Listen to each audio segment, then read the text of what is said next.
Te adoramos porque Tu és fiel, Senhor. Aleluia. Aleluia. Nesse espírito maravilhoso. Nesse espírito. Eu gosto do povo de Xerém, que o povo de Xerém dá glória a Deus e aleluia alta aí, olha. Aleluia.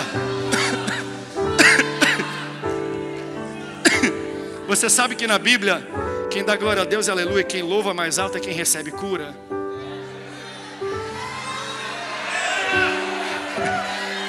Abre comigo a sua Bíblia em Mateus capítulo 14. Aleluia. Mateus 14, versículo 23. Louvado é o Teu nome, Senhor. Mateus capítulo 14, versículo 23. Olha o que diz a palavra de Deus. E tendo despedido as multidões, ele subiu ao monte a fim de orar sozinho. E ao cair da tarde, lá ele estava só.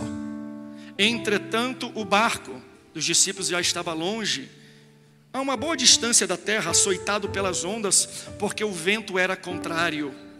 De madrugada, Jesus foi até onde eles estavam, andando sobre as águas, andando sobre o mar. Os discípulos, porém, vendo-o andar sobre o mar, ficaram apavorados e disseram: é um fantasma! Tomados de medo, gritaram. Mas Jesus imediatamente lhes disse: ei! Jesus disse o quê? Coragem!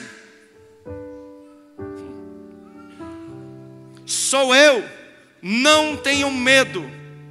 Então Pedro disse: se é Senhor mesmo, mande que eu vá até aí, andando sobre as águas. Jesus respondeu: vem. Outras versões: venha.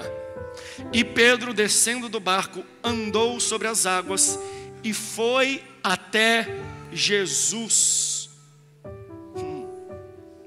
Eu não vou falar a parte que ele afunda, não. Ele foi até Jesus. Só para eu complementar isso aqui, 2 Timóteo, capítulo 1, versículo 7. Deus não nos deu espírito de medo, mas de coragem, de amor e de moderação. Eu vou repetir. Deus não te deu espírito de medo. O espírito que Ele colocou em você é de coragem, é de amor e de moderação. O que Ele disse para Pedro e os discípulos é: não tenham medo, porque o meu espírito, ele não é de medo, ele é de coragem. Você pode gritar bem alto coragem no 3, 1, 2, 3. Tome seu assento. Aleluia. Quem ama a palavra de Deus, diga: eu amo a Bíblia. Aleluia. Você lembra que no início dessa série de mensagens, inclusive nós estamos nas últimas 2 ou 3 semanas, né? Acaba nesse mês essa série de mensagens. A próxima série de mensagens, o título é Pentecostal. Não está parecendo que é um povo pentecostal, não, vou repetir. A próxima série de mensagens, nossa, um mês inteiro nós vamos falar e o tema vai ser pentecostal. Tem algum pentecostal aqui? Vamos pegar carona com a nossa conferência de escola dominical. Mas no início dessa aqui, eu preguei umas 4, 5 vezes, 6 vezes, em cima do mesmo texto, lembra? Em 2 Pedro, que fala assim: vocês têm que adicionar à fé de vocês, e ele cita alguns ingredientes: piedade, ele cita domínio próprio, ele cita amor, e várias coisas, e eu fui pregando cada uma dessas coisas que nós devemos adicionar à nossa coragem. Não está na lista, nos itens de 2 Pedro, mas deixa eu propor a você uma coisa que você precisa adicionar à sua fé: coragem. Tem muita gente que tem fé, mas não vive os projetos de Deus por falta de coragem, não por falta de fé. Tem muita gente que não vive os propósitos de Deus, não por falta de fé. Porque quando a gente para analisar a Bíblia, estudar, quais são as características que algumas pessoas que alcançaram os projetos e os sonhos e os desígnios que Deus tinha para a vida deles, o que eles tinham em comum? Você vai falar? Fé também, mas muitos deles tinham, na verdade todos eles tinham coragem. Pastor, e para a visão Não, dá para você fazer o plano sem provisão, sem estrutura, sem dinheiro.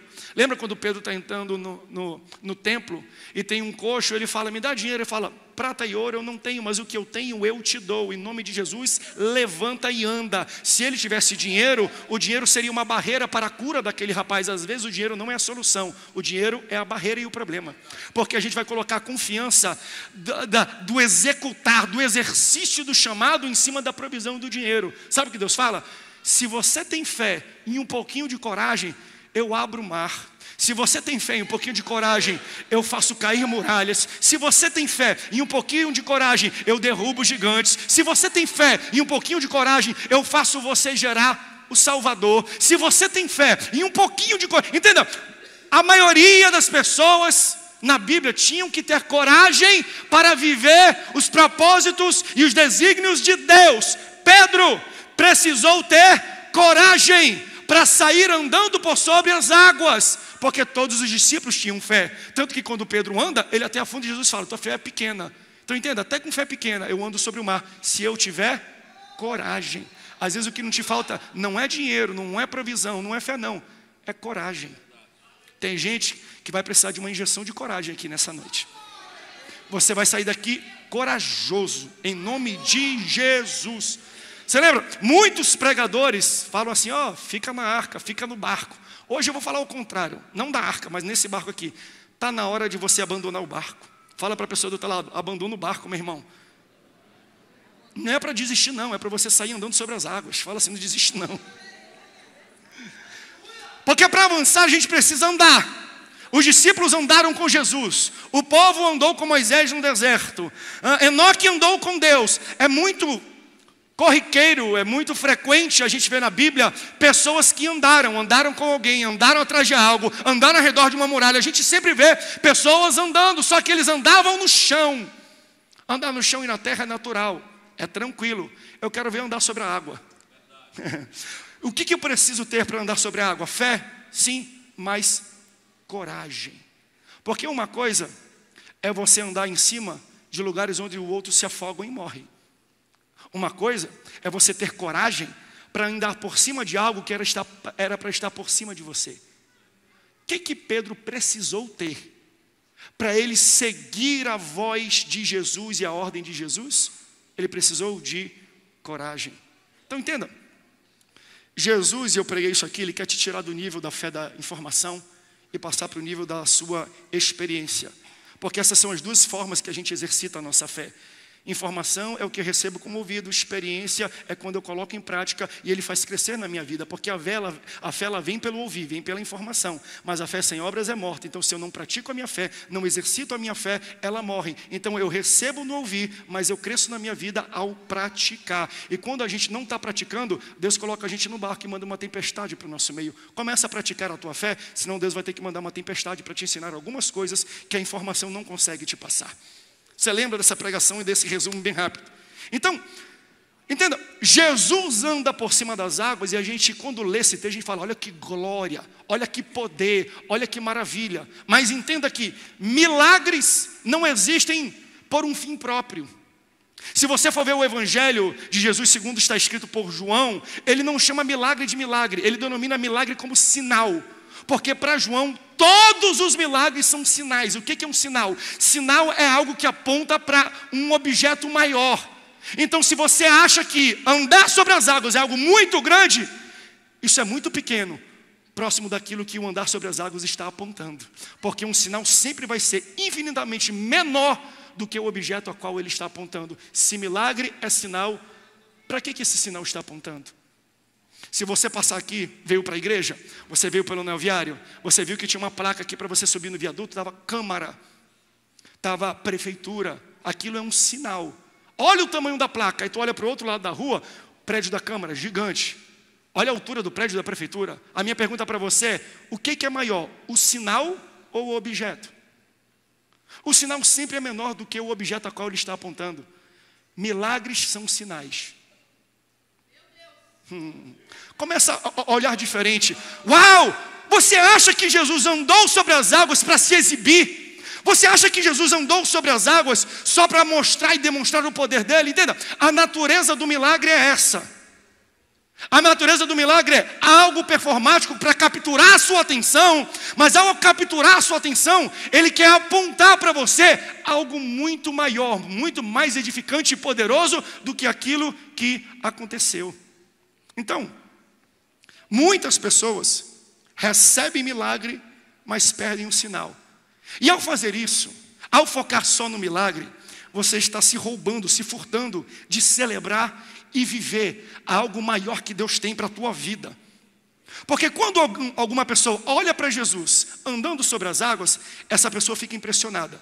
Outras, ao olhar para Jesus, ao invés de ficarem impressionados, eles ficam curados. Não entendeu a conexão? Pastor, o que cura tem a ver com Jesus andando por sobre as águas? Se você focar no milagre, você vai ficar com a boca aberta. Você vai ficar com o queixo caído.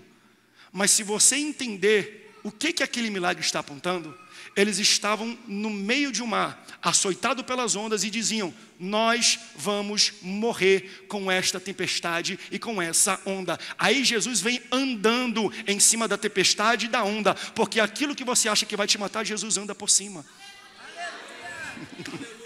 Então o milagre não é para demonstrar o poder de andar sobre as águas, mas o poder que Jesus tem para andar por cima daquilo que você acha que vai te matar. É por isso que alguns ficam boquiabertos e outros que estão numa cama de hospital e no leito recebem inspiração, esperança e cura, porque eles falam assim: se Jesus andou por cima de algo que eles pensavam que iam matar, esse câncer que eu estou achando que vai me matar, Jesus também anda por cima dele. Jesus anda por cima de esclerose múltipla. Jesus anda por cima de órgãos que não estão pegando bem no corpo, não estão se adaptando. Ele anda por cima de pessoas que têm diagnóstico negativo. Ele anda por cima de pessoas que estão se separando. Ele anda por cima de pessoas que acham que é um fim. Tente entender qual é o sinal que Jesus aponta a fazer um milagre. Tudo que Jesus faz aponta para algo maior. Então, de certo modo, o milagre é pequeno, perto do objeto, do significado a qual ele está apontando.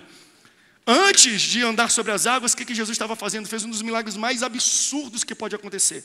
Multiplicou 5 pães e 2 peixes para mais de 15 mil pessoas. Se eu focar e querer viver do milagre, eu vou me frustrar, sabe por quê? Porque as pessoas que comeram do milagre da multiplicação, 7 horas depois estavam com fome de novo. Por quê? Porque milagre é pequeno, mas se você entender o sinal pelo qual esse milagre está apontando, pastor, e qual é o sinal disso? Eu não quero o milagre, eu quero o dono do milagre. Se você entender que Deus não é aquele que só provê, mas Ele é o teu provedor em todas as coisas.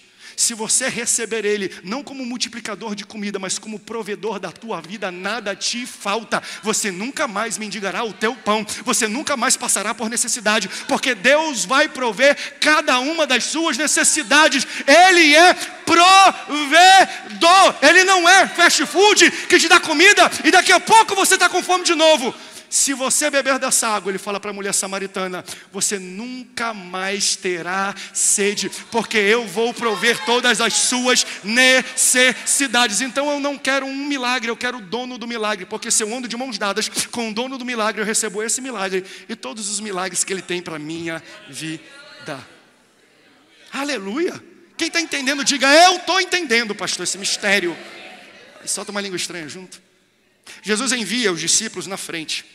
Fala assim: vai indo, que eu vou depois, que eu vou orar um pouco. Então, quando os discípulos saem, eles têm uma certa vantagem. Eles partem primeiro, eles tomam a iniciativa, eles têm uma partida antecipada, porque enquanto eles estão navegando, enquanto eles estão usando a vela, enquanto eles estão usando o braço, o remo, Jesus está orando. Eles estão navegando, Jesus está orando. Eles estão tomando frente, progredindo na viagem, e Jesus está orando. Eles estão suando no trabalho da viagem, e Jesus está orando. Eles estão esforçando, remando, e Jesus está orando. Porém, no meio da noite, Jesus vai andando sobre as águas, e Jesus alcança eles bem no meio do trajeto. Mas calma aí, Jesus sai muito depois e chega junto com eles no meio. Eles saíram bem antes de Jesus. Eles tinham uma partida antecipada, eles tinham vantagem no trajeto, eles se esforçavam enquanto Jesus orava. E mesmo assim, Jesus alcançou ele no meio? Não quer dizer que só porque uma pessoa saiu na sua frente que ela vai acabar na sua frente. Não quer dizer que alguém tem vantagem de dias, de meses, de dinheiro, de provisão, de QI, de família. Não quer dizer que só porque eles começaram na sua frente, eles irão terminar na sua frente. Isso aqui que eu falei que eu ia aplicar um pouco aqui no EDR. Isso aqui é um princípio poderosíssimo. Entenda, Jesus vem andando sobre as águas. E quando Pedro vê Jesus andando sobre as águas, o que Pedro faz? Bem, eu também vou andar. Porque ele vê em público o que Jesus está fazendo. Então, ele vê Jesus andando em público e ele quer andar em público também. Só que ele afunda. Porque ele quer fazer o que Jesus faz em público, mas ele não fez o que Jesus fez no secreto. Toda vez que você quiser ter o resultado de outra pessoa, tente entender o esforço que essa pessoa teve para chegar lá. Toda vez que você quer ter os resultados, você quer ter o status, você quer chegar no patamar de alguma pessoa que você admira, primeiro tente entender quais são os sacrifícios que essa pessoa teve para chegar no local onde elas estão. Se você quer andar sobre as águas como Jesus andou na frente de todo mundo, você vai ter que ir no secreto e buscar o Pai e orar ao Senhor como Jesus também fez. Porque quem não se sacrifica até sai na frente. Quem não se sacrifica até tem mais dinheiro, até tem uma empresa maior. Quem não se sacrifica até tem um ministério maior, uma igreja mais lotada. Mas o dia que chegar a tempestade, só anda sobre as águas quem se sacrificou antes no secreto.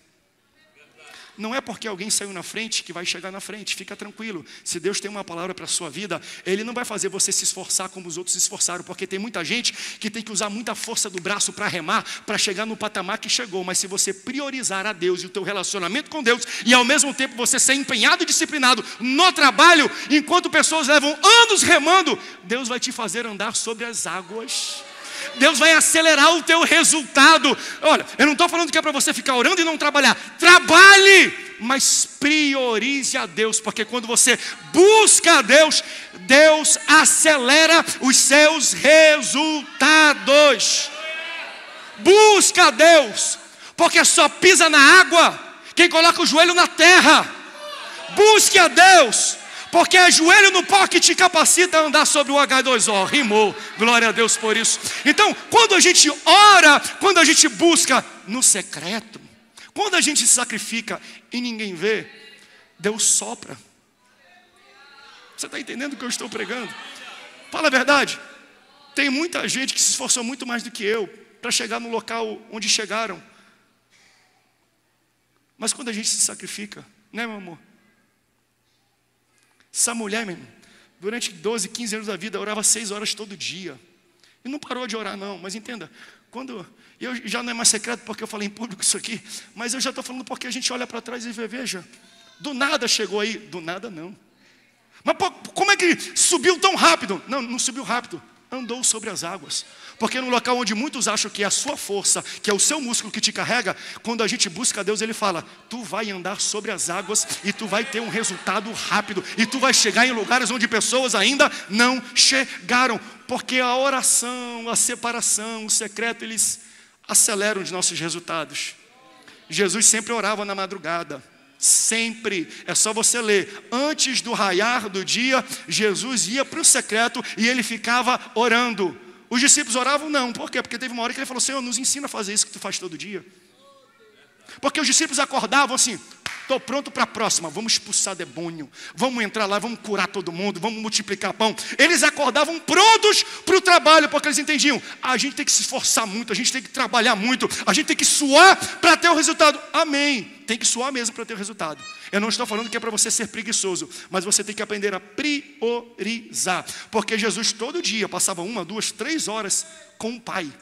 ele gastava tempo com Deus. Aí quando ele saía da oração, você já viu Jesus entrando no vilarejo? Tem um endemoniado, ele sai. Tem um rapaz que está coxo, levanta. Tem um cego, ele toca, comece a ver. Ele chegava, Lázaro está morto, sai para fora. Ele não perdia tempo. Você já viu o discípulo? Sai em nome de Jesus, sai em nome desse, sai em nome daquele. E não conseguiam expulsar um simples demônio. Jesus falava, aquieta-te. E o demônio de uma sinagoga saía na hora com uma palavra. Por quê? Porque quando você gasta tempo com Deus, você não perde tempo com os homens.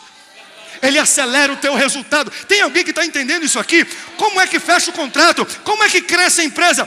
Invista tempo com Deus. Se você investir tempo com o céu, você não perde tempo aqui na terra. Deus vai te fazer andar por sobre as águas, onde tem muita gente, remando. O cara está se matando há 10 anos, você entrou no mercado agora, a empresa entrou agora. Que resultado é esse? Deus me fez andar por sobre as águas. Tem alguém que pode glorificar por essa palavra? Você está entendendo o que eu estou falando? Onde muitos vão se matar remando, Deus vai te fazer andar por sobre as águas. Muita gente vai começar antes de você, mas você vai chegar primeiro, porque você é trabalhador, disciplinado, e você tem tempo com Deus. Quando a gente investe tempo com Deus, os resultados vêm, gente. Porque Deus se encarrega de falar, vem, eu vou acelerar a tua caminhada. Pastor, o senhor está falando porque para o senhor foi fácil? Foi, tá bom. Para mim está difícil, pastor. Por que para mim demora tanto? Porque às vezes demora. Mas para Jesus fez tudo isso. 30 anos se preparando é pouco tempo? 30 anos se preparando é pouco tempo? Jesus se preparou 30 anos para ministrar por 3 anos e meio. Jesus sentou, Jesus aprendeu, Jesus viu, Jesus analisou, Jesus fez pesquisa de mercado, Jesus fez todo tipo de coisa. E quando ele começou a investir no seu ministério, ele tinha 3 décadas para trás. Tem coisas que, para serem grandes, levam tempo. Você lembra da analogia que eu falei aqui, da pista de pouso? A gente está na cidade da aviação. Aqui tem alguns irmãos que são pilotos, que conhecem disso, que trabalham com tráfego aéreo, que trabalham em aeroportos.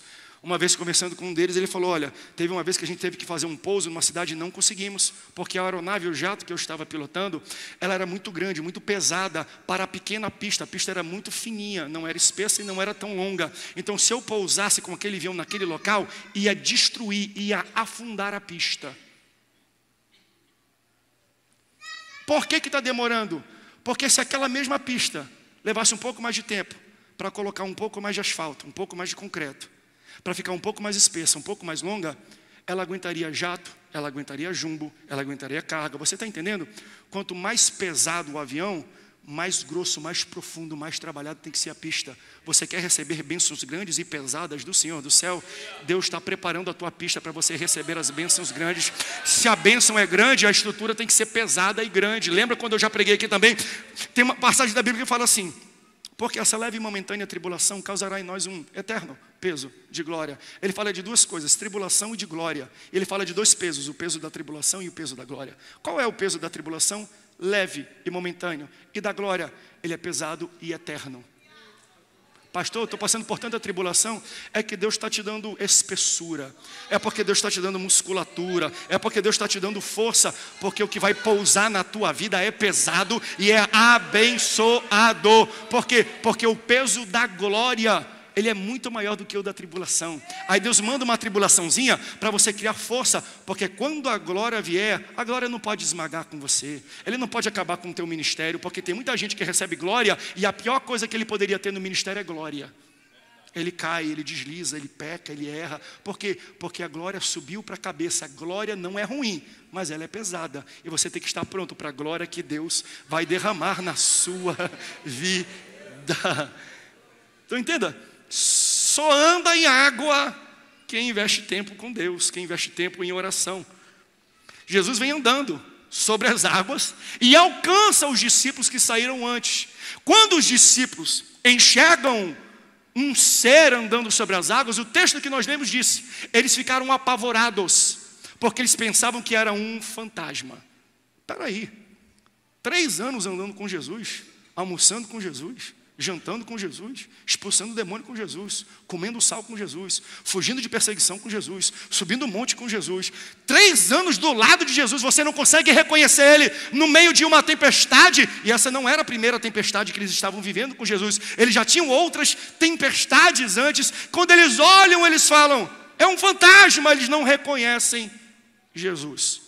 Posso sugerir uma aplicação para isso, que eu penso sobre isso? Eles fizeram um julgamento prematuro. Julgamento prematuro é quando você está movido no calor das situações e dos momentos e você não consegue ver nada mais do que desespero. Você está no meio de um local desesperador. Se você vê alguém, tu acha que é um fantasma. Se você está andando sozinho no meio de uma rua escura, sem nenhuma luz, se algo se movimentar, pode até ser um policial. Você vai achar que é um bandido. Porque a sua visão, ela é de alguma forma transformada pelo ambiente que você está vivendo. O ambiente é desesperador. Se Deus mandar alguém para me salvar, eu vou falar que é um fantasma. Eles fizeram um julgamento prematuro. E vamos falar a verdade, nós como discípulos de Jesus, até hoje, fazemos o mesmo julgamento prematuro. Eu posso dar uns exemplos para você? Quantas vezes você não chamou de traição o que fizeram com você? Aí o tempo passou, e depois de que a tempestade acalmou, você fala assim, foi traição não, foi livramento. Quantas vezes alguém passou a perna em você? Quantas vezes alguém te deu o calote? Quantas vezes alguém puxou o tapete debaixo de você na empresa? Aí você está vendo? Me deu o golpe. Aí passou um tempo, passou a tempestade, o nome dos sócios que te deram um golpe sai no jornal, metido com coisa errada. Aí você olha para trás e fala, não foi golpe não, foi livramento de Deus.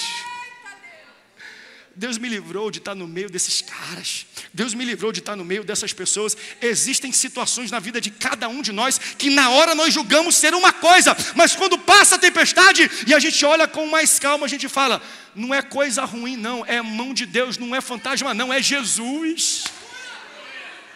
É Jesus. Pedro viu e Jesus falou, calma, não fiquem com medo não, sou eu, Jesus, tenham coragem. Aí Pedro faz uma coisa muito esquisita, porque ele nunca esteve nesta situação, ele nunca viu Jesus andar sobre as águas, e ele faz um pedido estranho, ele fala assim, eu quero fazer o que você está fazendo. Aí Jesus fala assim, ó, vem. Pedro abandona o barco e começa a andar sobre as águas com um simples vem. Jesus, o Espírito Santo dele, que está aqui nesse local, sondando corações e falando com pessoas.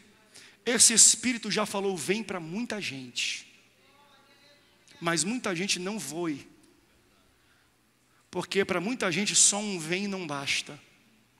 Você quer garantias. Vou como? E o dinheiro? E a provisão? E a estrutura?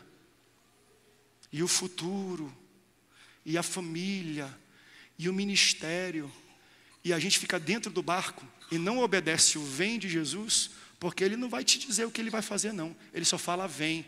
Não, mas eu quero ver o que tu vai fazer. Se tu quer ver, isso não é fé, porque a fé não precisa ver, a fé precisa crer. Se ele falou vem, creia naquilo que ele disse, porque se ele disse, ele vai botar chão para você, ele vai dar provisão para você. Quando vai vir? Eu não sei quando, mas ele deu. Mas Pedro afundou, mas quando Pedro afundou, tinha a mão do próprio Jesus pegando ele, falando, vem aqui, levanta meu filho, porque mesmo quando você cai e desliza, eu estou contigo. Vem! Você está esperando o quê? Para ir? Você está esperando o quê? Para andar? Para crer? Porque eu quero fazer essa provocação para você. Já estou caminhando quase para o final. Você percebe uma coisa aqui nesse texto? Pedro perguntou para Jesus, se é tu mesmo, me faça andar contigo sobre as águas. Jesus estava numa distância, Jesus respondeu, vem. Jesus não respondeu, vem Pedro. Jesus respondeu, vem. Vem. Deixa eu ensinar uma coisa para você. Você lembra daquele vídeo da internet? Que tinha durante as lives na pandemia? que tinha um pastor fazendo uma live, a família dele estava atrás. Aí tinha um rapaz orando assim na bênção apostólica.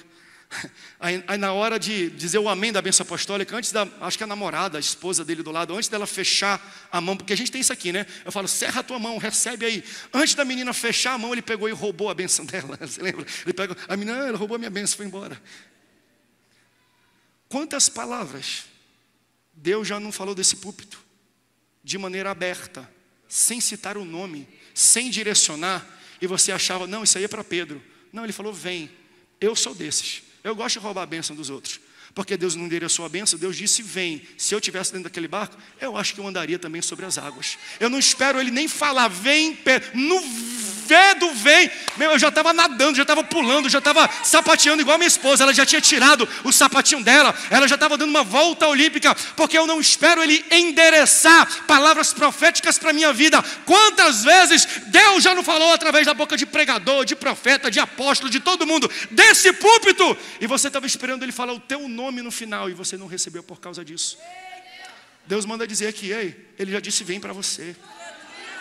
Ele já disse sai, ele já disse vai, ele já disse vende. O que você está esperando? Não, eu estou esperando uma chamada, um SMS do céu com meu nome e sobrenome, e a revelação ainda tem que dizer o meu CPF ao contrário, pastor. Então fica esperando essa revelação purinha.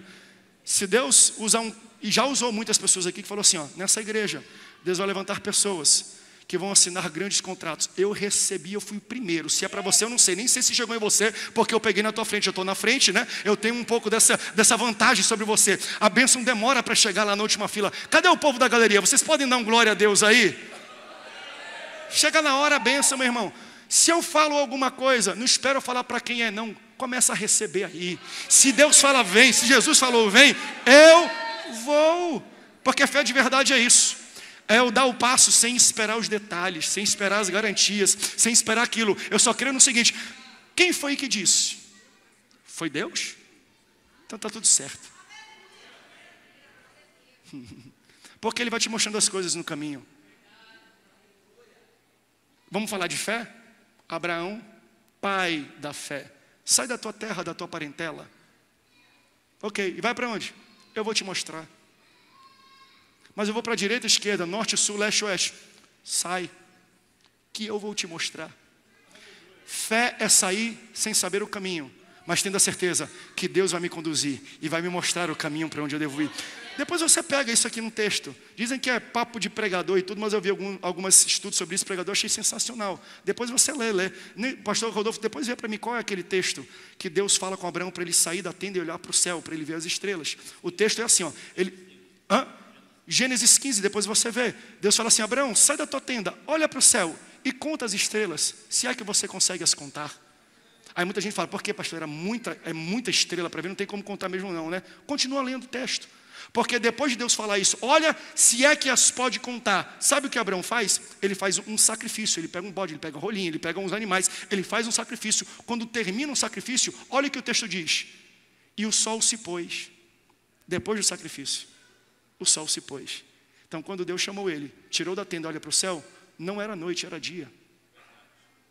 Porque um pai da fé não precisa nem ver quantas estrelas tem. Se Deus disse, eu não posso ver nada.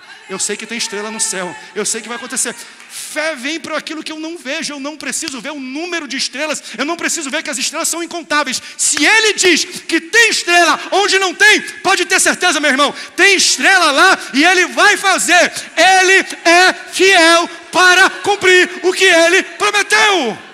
Por isso, pise. E pastor, o que eu preciso para pisar? Coragem. Você precisa do espírito de coragem. O louvor pode subir aqui. Você precisa do espírito de coragem. O que te falta não é dinheiro, não é estrutura. O que te falta não é quem envia. O que te falta é coragem. E sabe por que Deus está colocando essa palavra no meu coração hoje? Eu falei aqui na reunião do ministério para todos os líderes e pastores da nossa igreja. Deus me tomou naquele dia. Tem alguns líderes que estavam aqui. Foi até quando estava a passarela aqui da nossa cantata. Pense no homem que sapateou e andou nessa passarela. Eu fui lá no final e Deus me tomou. Eu senti a mão de Deus tocando, porque Deus tem me cobrado uma palavra que ainda vai se tornar uma série de mensagens. eu estou mergulhando um pouco nesta palavra, que ele fala assim: André, para a igreja em São José dos Campos ter o avanço que eu quero, para a igreja em São José dos Campos, ou qualquer igreja, ter um avanço saudável, com saúde, a igreja precisa dar espaço e lugar para os 5 dons ministeriais, para as 5 vozes ministeriais: profetas, apóstolos e pastores, mestres e evangelistas. Na Assembleia de Deus, nós temos uma tendência dominante. O meu dom dominante é pastoral, porque eu sou uma pessoa que apacento pessoas. Apacentar significa acomodar. Eu limpo as feridas, senta aqui, fica tranquilo. Então eu acomodo as pessoas. Sabe o que o dom ministerial de um apóstolo faz? Ele não acomoda, ele incomoda. Teve um casal aqui que chegou: pastor, Deus chamou a gente vai vender tudo e a gente vai para o campo missionário. Aí eu falei: faz não, vocês acabaram de casar, isso pode dar um problema matrimonial para vocês. Se vocês tiverem, não faz isso não, fica tranquilo. Ora primeiro, constrói uma propriedade, vai com segurança e com estrutura, não faz isso do nada não. Aí Deus começou a me provocar. Deus falou: André, está faltando um pouco de apóstolo em você. Porque se é um apóstolo, alguém que tem um dom ministerial predominante de apóstolo, ele vai falar assim: ué, se Deus falou, por que tu está falando comigo? Se Deus falou, por que tu precisa da minha aprovação? Por que tu não comprou a passagem? Já não foi não, meu irmão. Por que tu não foi a pé? Por que tu não comprou? Por que tu não pagou o Uber e já está lá? Você está entendendo? Porque pastor apacenta, ele acalma. Pastor, ele tenta acomodar, mas um apóstolo ele incomoda. E às vezes, o que vai fazer a gente andar por sobre as águas não é a acomodação, é a incomodação. Está na hora de você abandonar o barco. Está na hora de gente aqui que tem palavra. Ah, mas eu estou esperando o pastor dar espaço, o pastor convidar. Para com isso. Foi Deus que te falou, foi Deus que te convidou. Tu acha que a voz do pastor está acima da voz de Deus? Se Deus falou, pisa, vende, compra, faz, desfaz, entra, sai. Qual é a palavra que Deus te deu? Não pensa mais 2 vezes não. Senhor, posso ir? Vem, pisa, sai do barco, anda sobre as águas, que Deus vai honrar a tua fé e a tua coragem. Tem crente corajoso nessa noite? Dá um pulo dando glória a Deus, fique de pé. Aleluia. Porque não é fácil não.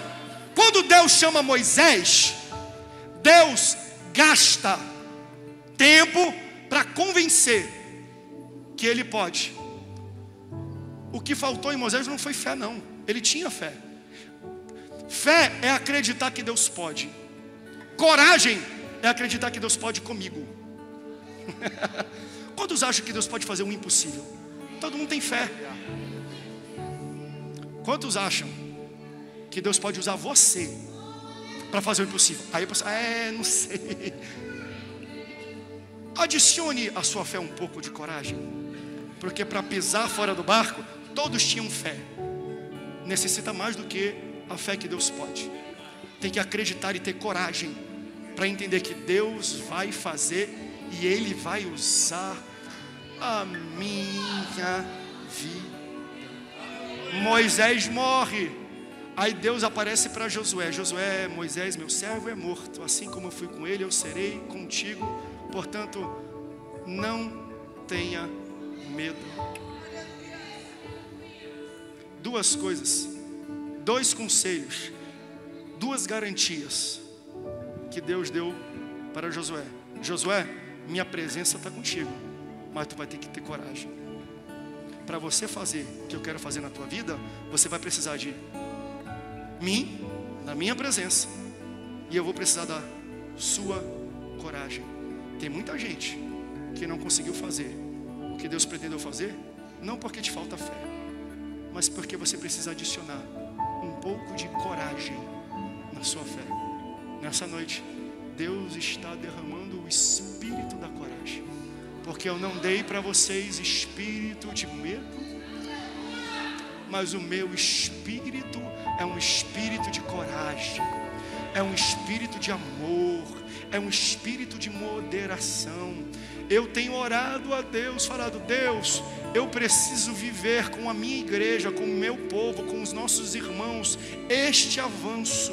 Eu não quero um avanço na velocidade do esforço humano. Eu não quero que o avanço dessa igreja esteja limitado à aptidão física, daquilo que nós podemos fazer. Senhor, nos dá coragem, porque fé nós já temos, gente, mas a gente precisa de coragem para correr, para avançar, para dar saltos não baseados no resultado do músculo ou da velocidade que nós podemos remar. Nós precisamos andar sobre as águas. Feche o seu olho onde você está. Aleluia. Eu vou fazer um convite, igreja, entre em espírito de oração. A ministração hoje foi: eu tiro o espírito de medo e boto o espírito de coragem. E para eu comprovar e provar para você que você tem o espírito de coragem, Deus vai te colocar numa situação onde você tem que exercitar essa coragem. Não é download automático. Você não sabe que tem porque tem. Você sabe que tem quando você exercita. Quando Deus te coloca em uma situação, quando Ele te coloca num cenário onde você tem que exercitar aquilo que Ele disse que está te dando. Nessa noite, Ele está derramando o espírito da coragem nas pessoas. Ele está arrancando o espírito de medo. E para provar isso, Ele cria uma situação e fala: tá aí a situação. Você vai dar um passo ou não vai? Você vai andar ou não vai? Você vai sair do conforto ou não vai? Nessa noite, eu quero falar com pessoas que vieram aqui e nunca andaram em direção de Jesus, nunca entregaram a sua vida a Jesus, nunca disseram: Senhor, seja o Senhor e o Salvador da minha vida. Hoje, Ele te coloca o espírito da coragem e te coloca numa situação onde Ele fala: exercita agora. Se tem entre nós, nesta noite, alguém que nunca tomou a decisão de servir Jesus e de aceitar Jesus como Salvador, eu vou pedir que você saia do lugar onde você está e dê um passo em direção a este altar.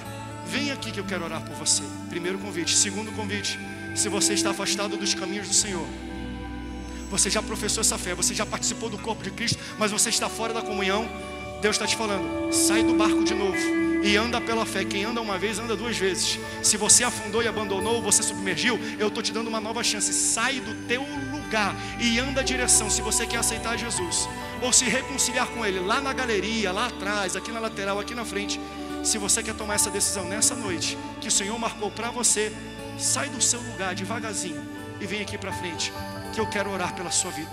Os pastores estão te esperando. Um dia eu tomei essa decisão, eu tive que ter essa coragem. Falei: não quero viver só de informação, eu não quero viver só de estar dentro do barco, eu não quero só ficar sentado na cadeira. Eu preciso tomar um passo de fé, porque o passo de fé que nós tomamos acelera o destino que Deus tem para a tua vida. Muita gente está parada, estacionada, travada, porque não teve coragem de dar esse passo de fé. Se você der esse passo de fé hoje, você vai ver a velocidade que Deus vai te guiar e vai conduzir a sua vida. Nós vamos louvar ao Senhor e cantar esse cântico. Enquanto isso, o convite está aberto. Tem alguém aqui nessa noite que quer aceitar Jesus? Sai do teu lugar e vem. Tem alguém que quer se reconciliar com o Senhor? Quebra do medo da multidão, vem. Pedro se destacou dos outros crentes quando ele usou a coragem dele para pisar. Você imagina todo mundo olhando: era para ser eu ali, era para ser eu sendo citado, pregado, era para eu andar com, era para eu imitar o Senhor. Já as primeiras pessoas já estão vindo aqui. Vem aqui, vem. Tem mais alguém? Vamos louvar ao Senhor. Vamos louvar ao Senhor.